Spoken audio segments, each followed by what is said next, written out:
نه همینجا میشه. دعوت شدیم 10 سال پیش بره دانشگاه تهران امام جماعت بشیم، همونجوری که نماز جمعه هست شنبه یک شنبه دوشنبه تو هفته.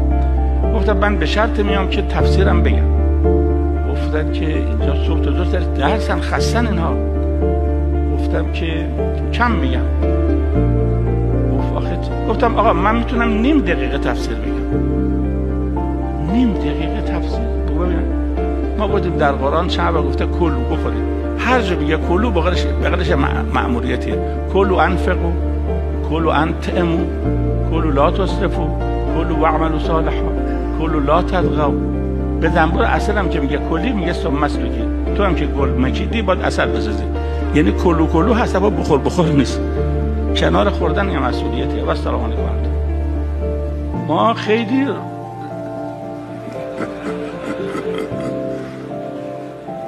خنده تشکر بود. نه این نقل دانشگاه رو اشتباه گرفتن با اینجا. دانشگاه گفتیم السلام علیکم. بله.